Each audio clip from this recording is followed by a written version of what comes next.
सुप्रभात बच्चों, आज हम पढ़ेंगे संचयन भाग 1 में संकलित कहानी गिल्लू। इस पाठ की रचयिता है महादेवी वर्मा। महादेवी वर्मा ने यह कहानी संस्मरणात्मक रेखाचित्र विधा में लिखी है।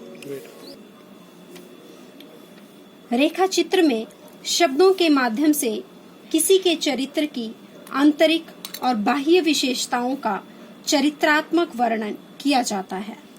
यही रेखाचित्र जब आत्मीयता को प्रदर्शित करने लगे तो संस्मरण के करीब पहुंचने लगता है।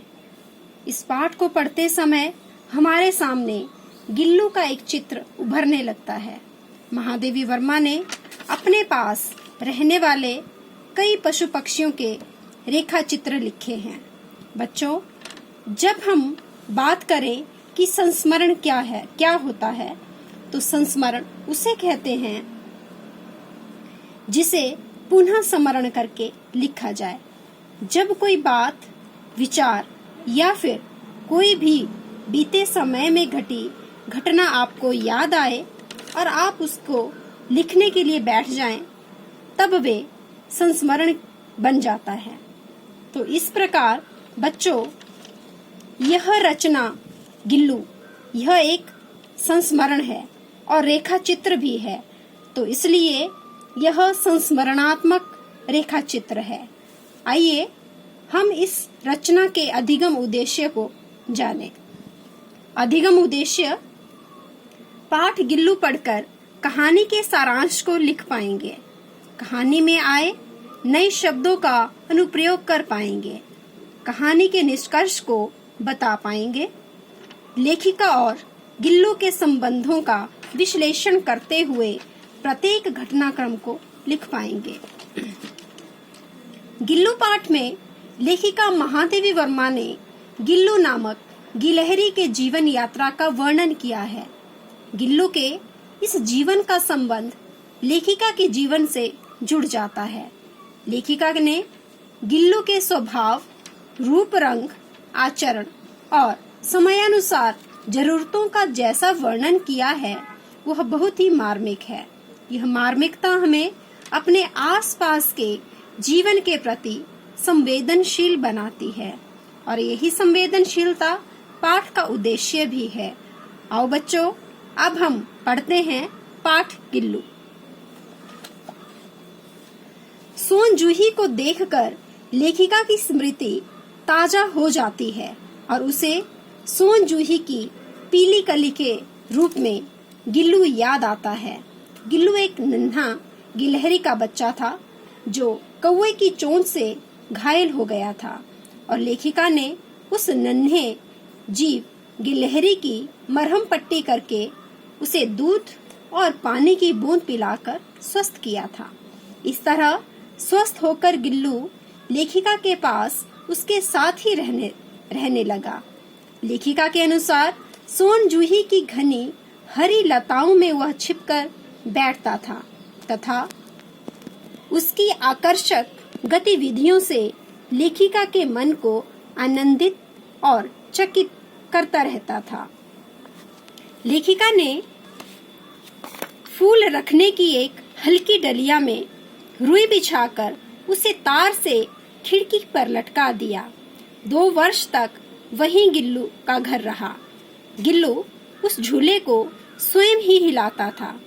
लेखिका जब कभी लिखने बैठती, गिल्लू उनका ध्यान आकर्षित करने का बहुत प्रयास करता था। वह लेखिका के पैर तक आकर सर से पर्दे पर चढ़ जाता। ऐसा वह तब तक करता रहता जब तक लेखिका उसे पकड़कर ना बैठती। गिल्लू के जीवन का प्रथम बसंत आया। बसंत की खुशबू घर में फैलने लगी। गिल्लू खिड़की के बाहर की गिलहरियों को झांकता। जब गिल्लू ने यह देखा तो उसने जाली का एक कोना खोल दिया। ऐसा लगा जैसे गिल्लू ने बाहर जाकर मुक्ति की सांस ली हो।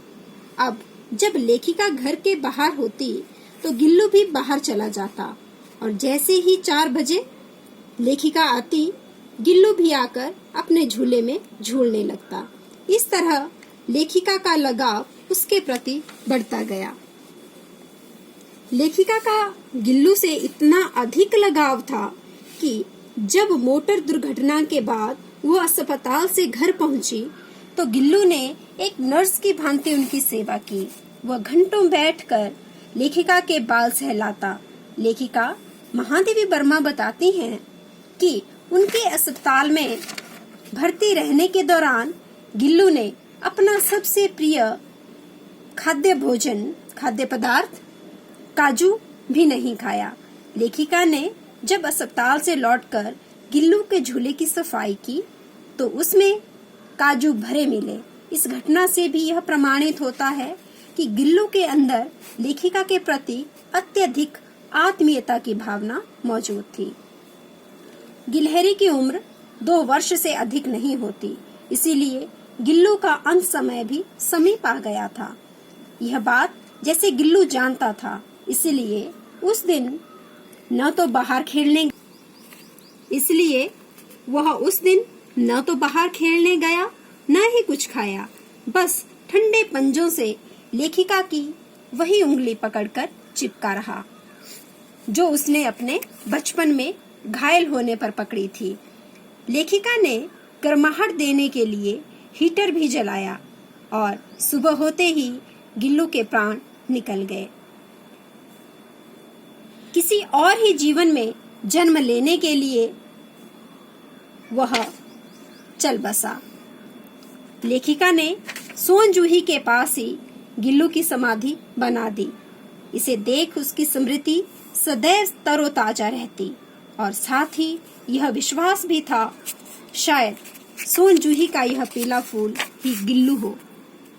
तो उम्मीद है बेटा आपको यह कहानी अच्छी लगी होगी और आपने ध्यान से भी सुनी होगी।